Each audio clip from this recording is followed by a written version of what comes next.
all you Splinterheads, welcome back. If you're new here, thanks for dropping by.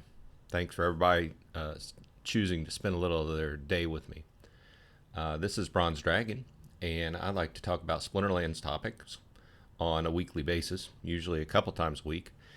This week, I've been delayed as I usually put a video out on Friday due to microphone issues. I also play another game called World of Warships, and for some reason, after installing a new subwoofer on my speaker system here at my desk, I started running into issues with my microphone and my subwoofer in game. It was causing some kind of feedback, and it was driving me nuts. So I started messing around with all the settings, and guess what? I completely lost the ability to use my microphone in OBS, which I use to record these videos. So it took me all last night and into Saturday morning to figure it out, but I finally figured it out and got it fixed. So with that said, let's dive into the video.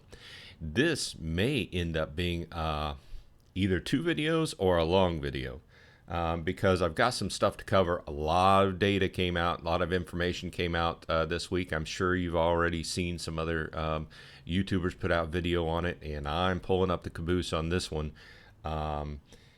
But due to unforeseen audio problems, that I just described. So anyway, let's dive into it because there's a lot of cool stuff coming out and a lot of stuff that I'm really looking forward to. Some things I'm kind of iffy on. I'll leave the links to this bit of news story that's on Peak D that Splinterlands released this week. You may have already seen it, but I'll leave the link there in case you haven't. A lot of changes with rewards cards. Of course, we've been talking about that in my last few videos in the last few weeks. Since before Christmas, that the Splinterlands team has been talking about. Initially was mentioned, I guess, in the November time frame, and then came to fruition, is coming into fruition at the end of this month. So they released a bunch of information this week on the rewards cards. So I just want to spin through this article, and I'm not going to read through the whole thing. You can go read it if you want to, but I just want to hit the highlights and comment on a few things. First of all, they did announce that the rewards cards would be coming out at the end of this month, the end of January. They did release that there would be 43 cards, and at the end of this story, when we get down to the bottom, you'll see the specifics on that. They did announce, of course, that they will be soulbound, as we all know. We should know by this point. And they did announce that, and we had talked about this before, but it was kind of, made a complete decision that all the old rewards cards would go away. Well, you're still going to be able to use them, but they, whether they are at the end of their print run or not, there's a lot of them, especially the newer ones, that are only 20-30% into their print run, if that. Guess what? The faucet on them is getting turned off.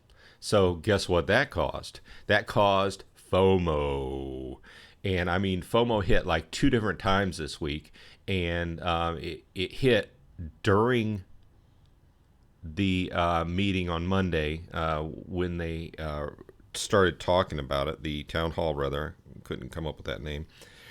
And you saw, or I saw, just card prices just start going up on those cards, and people started FOMOing, and then it kind of trickled down, and then on Thursday night leading into Friday here Eastern Standard Time in the States, prices started going up again, and we may take a look at them to see what their status is now, because frankly I was working on my microphone this morning and I didn't look at card prices yet. But that's where we stand with that. Now, going into the next set of paragraphs, they talk about the change to loot chests. Now, here's another big change. And this is interesting because I was around when they had potions involving improving your chances of better card in loot chests previously. It's been such a while that I don't remember the specifics, but I do remember that they were a thing. Anyway, now they're going to turn that back on, okay? Because the new loot chests after the new reward set cards are released will obviously have the new rewards cards in them. But now you will be able to use your different potions, your two different types of potions, to be able to improve your chances of getting better cards in those chests. So, and here's something I will mention is the fact that this is defaulted on. So I would advise everyone that as soon as this patch comes down, the first thing you do before you open any chests is go into your settings and turn it off. Because here's the thing, you're going to burn through potions very quickly. So it's gonna become a thing where you're going to have to decide when and where you want to use your potions. Because if you use them on a daily basis, you're likely going to burn through them all, and you won't have any available for packs and such. So, and this goes a long way towards, another thing they mention in the story here is the fact that they're trying to make the potions a little bit more valuable, right? So, as I've alluded to and just outright said in the past, I've got tons of potions because I receive a lot of them through chests, and that seems like one of the major things I get, right? So I got a lot stocked up, more than I would ever use in opening card packs, because I'm not one of those guys that buys hundreds of card packs, right? So anyway, you'll be able to use them on loot chests should you want to turn that on for your end of season. Another thing they mention here is the fact that if you turn on using potions for your loot chests, it does a check in the background. If that chest has cards in it, it will use a charge of the potion, right? Of the two potions. But if the chest does not have cards in it, it's not going to use up the charges of potions against you. So you're not using them against chests that don't actually have cards in them. Okay, so it goes into detail here, and like I said, it does start on the 31st of January. And you can use, I guess, either or your legendary and alchemy potions to improve your chances of getting the double. They are specific on doubling the chances of receiving epic rarity cards and legendary rarity cards. So now we'll go ahead and keep scrolling. And then they mention that it's possible now that your chest can contain multiple of the same reward card. One of the things I've always kind of been miffed about is the fact that when I'm up in Diamond, I'm still getting, if I open a chest and I get one BCX card of something, I mean, if it's a legendary, great, something like that. But if it's a common, I'm kind of miffed because I don't feel that in that case, which happens a lot, that the diamond chests have any difference in value than a bronze chest, right? Because it has one BCX card in it. So anyway, they're changing that. So the loot chest may now contain multiple of the same reward card. Higher tier loot chests will not only have higher chances of getting higher rarity and gold foil cards, but they will also have higher chances of getting more copies of each card in each chest. At the highest chest tiers, it is possible to get multiple legendary or even gold foil cards in the single chest. And, some people may argue, well, this is once again tilted towards the whales. But at the same point, and, I'm at the risk of, I'm nowhere near a whale, but I am playing in Diamond now, or rather, I'm letting the Archmage bot play in Diamond. I've put so much money into this game that I do feel that I should be getting better rewards than the guy running 100 bots on a bot farm, just doing very minimal renting, right? So anyway, that's a whole nother discussion. But anyway, you get the point. Now you can get multiple BCX of a card in a chest. Let's see here.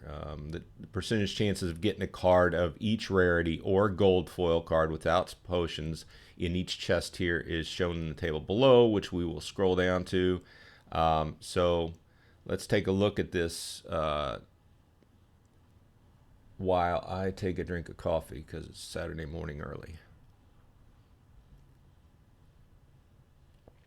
Now, I'll look through this table here, and we will see that the chances of getting an epic or a legendary are very minimal. You can see in the first two rows here. But if you use potions, then it doubles that, which still makes it minimal, but it's better than nothing, right? So in bronze, you have a 0.2%, which would double that to 0.4. In silver, you have 0.8% of getting a legendary. That would double it to 1.6. Gold, you have a 1.2, would double it to 2.4. Diamond, 1.6, and so on. You get the idea. That's basic math, right? So anyway, I mean, you're just really going to have to pick and choose when you use your potions. And at this point, I will probably turn the potion usage off during the season and then decide whether to use them at the end of the season for the end of the season chest drops. I think that's my approach going into this, and I guess we'll see how much, how my usage of potions goes, right?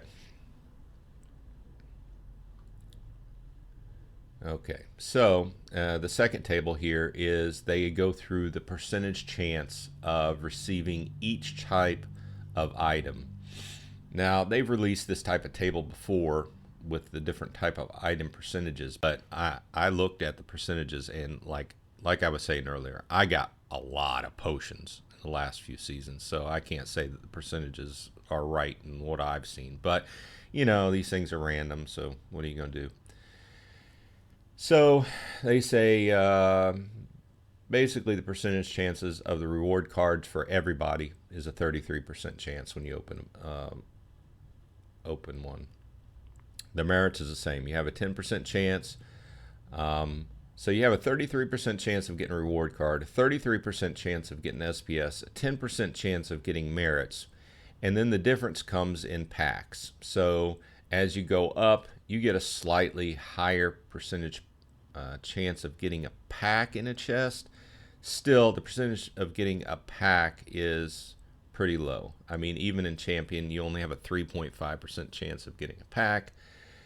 And then potions, once again, as you go up, your percentage chance of getting a potion actually goes down a little bit. But overall, everybody still has about a 20% chance of getting a potion. The bronze has almost a 4% chance more, but in the big picture of that things, still about the same. So then they go into discussing the soulbound reward cards, and one thing I'll bring up that I noticed here that kind of piqued my interest, because it's kind of, unless I'm remembering wrong, they had discussed that the rewards cards were going on, I don't know, a 6 or 9 month cycle kind of thing, and from my memory in the past, that kind of has been correct.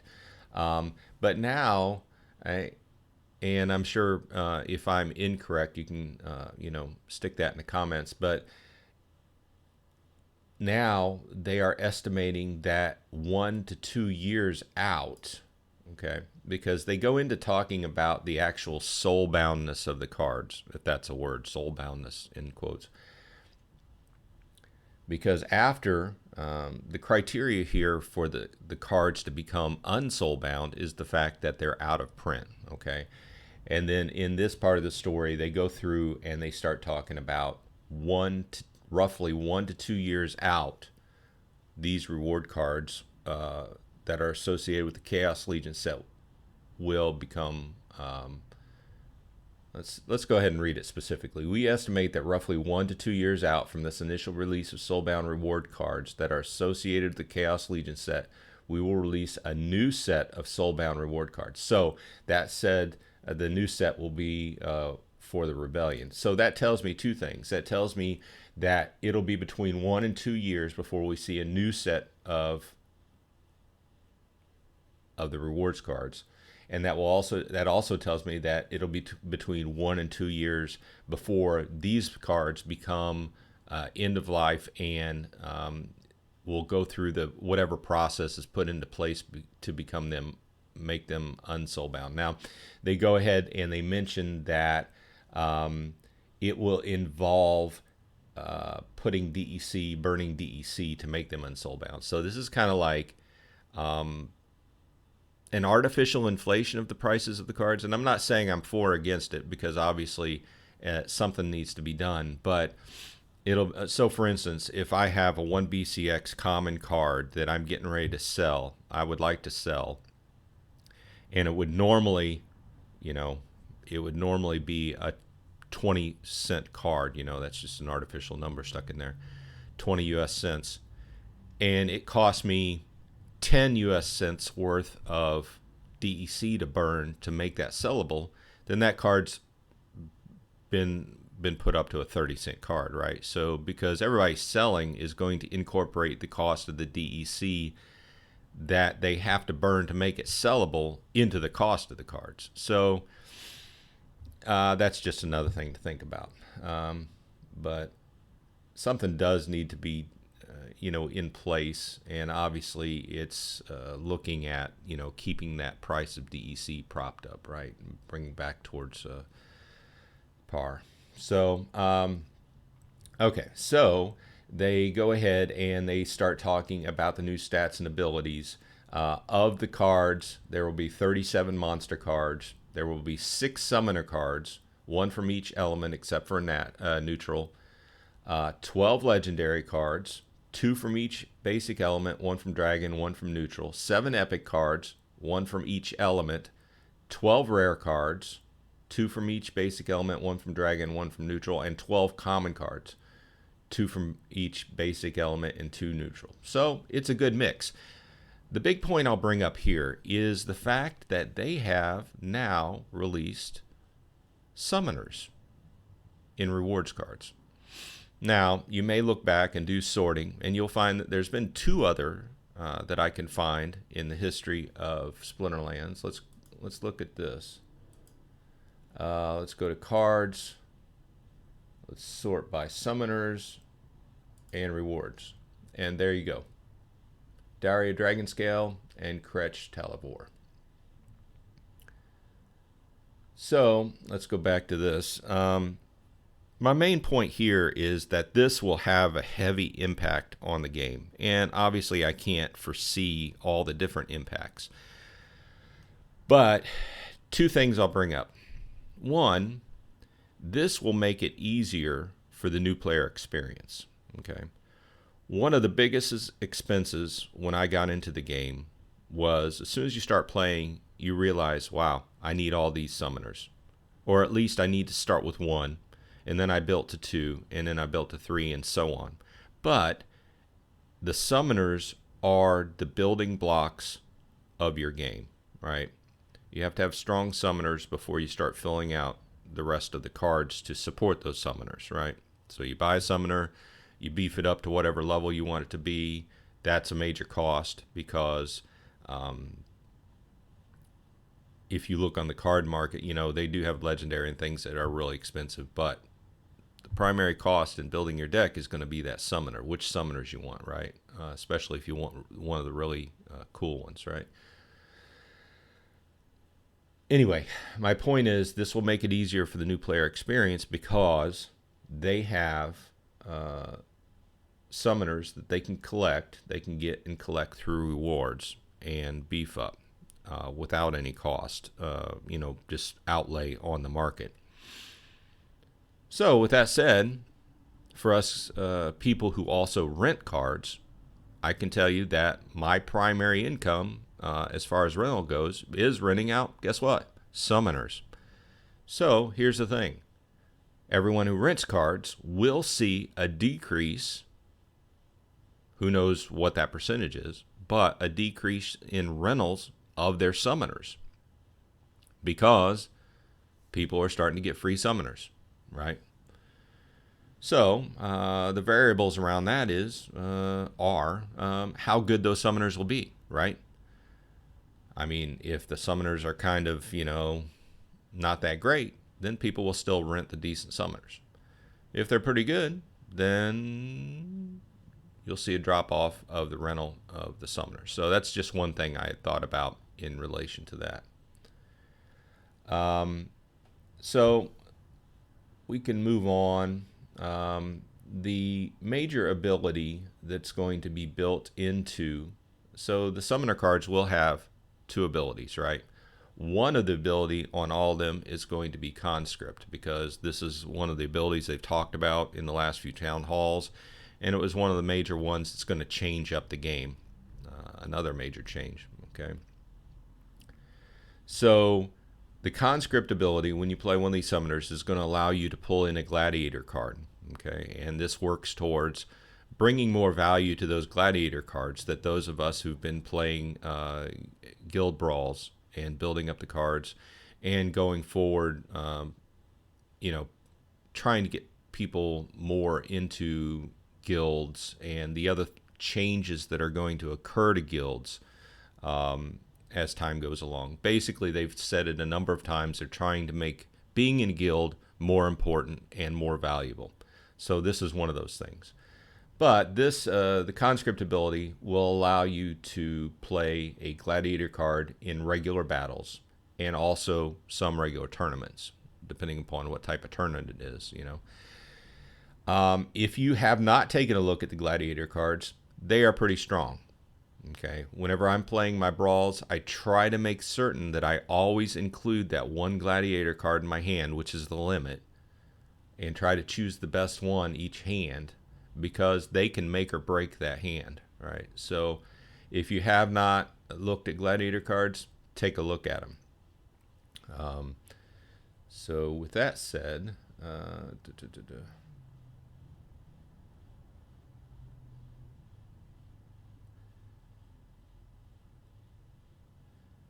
it goes on to say that all the gladiators will be rare. They will cost 6 mana to cast, which kind of limits them from being played in low mana matches.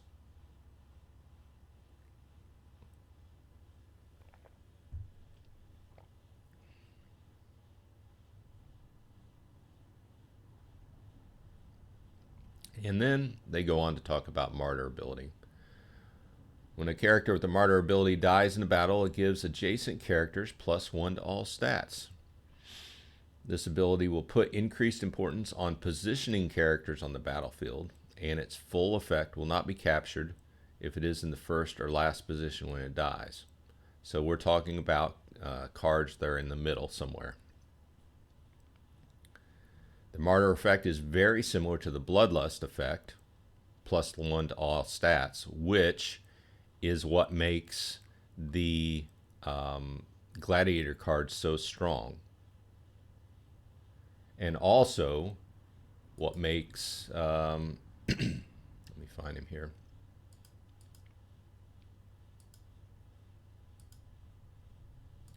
This guy, pretty good pick. And without saying, or I will say it, he's on the short list because he's one of the rewards cards that isn't nearly 50, not even up to 50% of print rate that will go out of print with this changeover. And he's also one of the ones that the cost has, okay. Sorry I'm jumping around, but I'm kind of trying to stay on a similar mindset when discussing this thread or this topic.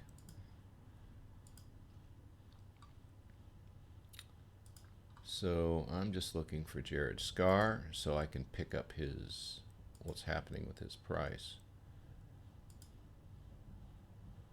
So as you can see, his price has skyrocketed. And if you look at the other similar ones, as far as the newer rewards cards, legendaries that are getting ready to go out of print quick, you will see their cost has just jumped. Like you can see, just over the last week, it's went from under $1 to almost $4. So that's 4 times. Basic math for the win.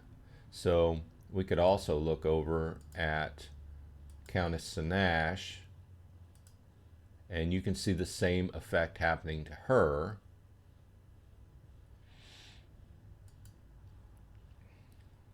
You can also probably see the same thing with Kinjo. You can see the same thing with Kinjo. You get the idea here.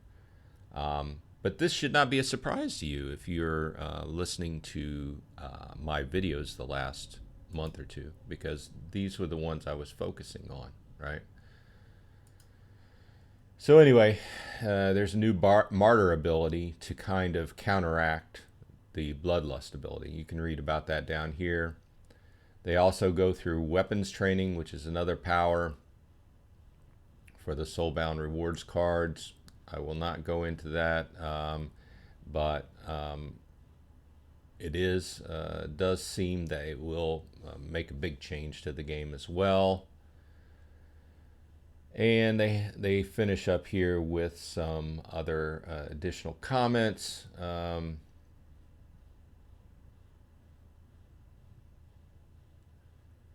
Each of the 7 epic rarity cards in the new set will have no attacks, allowing them to pair well with their new weapon training cards. Okay, so I'll allow you to go ahead and read about weapons training, but basically suffice it to say that they are changing up the game a lot. And this is one of the parts of the back of my mind. I'm thinking, you should change things slowly. Not that I'm adverse to change, but when you change a bunch of things at one time, you increase the percentage chance of things going awry that were unexpected. And maybe that's just in the back of my mind, being used to testing logic paths whenever I'm creating them at work, and double testing and testing in a sandbox and testing all the variables that you possibly can before releasing them. This kind of makes my brain hurt, all the variables that they're changing all at once. Not that I'm against most of them, but it's just like throwing a grenade into a pond. So anyway, with that said, I will leave you off because this is getting kind of long. I do anticipate making another video for my usual weekly shopping and upkeep type topics, because I did do some halfway interesting moves this week as far as improving my hand, improving my deck rather. But with that said, I'll leave you off, and I will wish you a good week. I hope everyone's happy and healthy going into the end of January 2023. Where has the month went? Thanks for dropping by. I appreciate if you would like and subscribe, and I will see you on the flip side.